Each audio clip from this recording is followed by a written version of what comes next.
Hi S நான் வந்து இடையில வந்து ஃபோன்பே ஆப்பில் வந்து பார்த்தீங்கன்னா ஆட்டோ பே எப்படி நம்ம வந்து ரிமூவ் பண்ணுறதையோ ரொம்ப சிம்பிளாக வந்து பார்த்தீங்கன்னா நீங்கள் வந்து ரிமூவ் பண்ணிக்கலாம். ஃபோன்பே ஆப்பில் ப்ரொஃபைல் ஐக்கான வந்து கிளிக் பண்ணுங்கள். கிளிக் பண்ணிட்டு கீழே ஸ்க்ரோல் பண்ணிட்டு வந்தீங்கன்னா பேமெண்ட் மேனேஜ்மெண்ட் இருக்கும். அதில் ஆட்டோ பே ஆப்ஷன்ஸை வந்து கிளிக் பண்ணுங்கள். நம்மளுக்கு வந்து பார்த்தீங்கன்னா ஆட்டோ பேயில் வந்து டிஎன்இபி தான் ஆட் ஆகிருக்கு. நான் அதை வந்து கிளிக் பண்ணிக்கிறேன். அதை வந்து கிளிக் பண்ணிட்டு ஆட்டோ பே இஸ் ஆக்டிவ். நம்மளுக்கு வந்து பார்த்தீங்கன்னா ஆட்டோ பே வந்து ஆக்டிவில் இருக்குது. நீங்கள் அந்த பாஸ்னு ஆப்ஷன் இருக்குது, அந்த ஆப்ஷன்ஸ் வந்து கிளிக் பண்ணிங்க.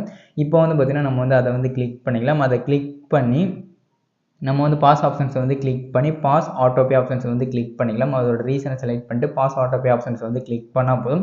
நம்மளுக்கு வந்து பார்த்திங்கன்னா ஆட்டோ பே வந்து இப்போ வந்து இன்ஆக்டிவ் ஆகிடுச்சு. இதை எப்படி நம்ம வந்து ரிமூவ் பண்ணுறதுன்னு கேட்டிங்கன்னா கீழே வந்து பார்த்திங்கன்னா டெலிட் ஆட்டோ பேன்னு இருக்குது. அதை நம்ம வந்து கிளிக் பண்ணி மொத்தமாக நம்ம வந்து டெலிட் பண்ணிக்கலாம். இப்போ வந்து உங்களோட ரீசனை வந்து செலக்ட் பண்ணுங்கள். செலக்ட் பண்ணிட்டு டெலிட் கொடுத்துருங்க. ப்ரொசீட் ஆப்ஷன்ஸை வந்து கிளிக் பண்ணி டெலிட் கொடுத்துருங்க. நம்மளுக்கு ஒரு சில நேரத்தில் வந்து பார்த்திங்கன்னா நம்மளுக்கு வந்து டெலிட் ஆகாது. ஒன் டே வந்து டிலே ஆகும். இப்போ வந்து பார்த்திங்கன்னா நம்மளுக்கு வந்து டெலிட் ஆகலை. நம்ம வந்து பார்த்திங்கன்னா ஒன் டேக்கு அப்புறம் வந்து பார்த்திங்கன்னா நம்ம ப்ரொஃபைல் ஐக்கானை வந்து கிளிக் பண்ணி நம்மளோட ஆட்டோ பே வந்து கிளிக் பண்ணிக்கலாம். இபி வந்து கிளிக் பண்ணி ரிமூவ் ஆப்ஷன்ஸை வந்து கிளிக் பண்ணால் நம்மளுக்கு வந்து ரிமூவ் ஆகிடும். இந்த வீடியோ பிடிச்சா லைக் பண்ணுங்கள். தேங்க்ஸ் ஃபார் வாட்சிங் சேனல். Bye S.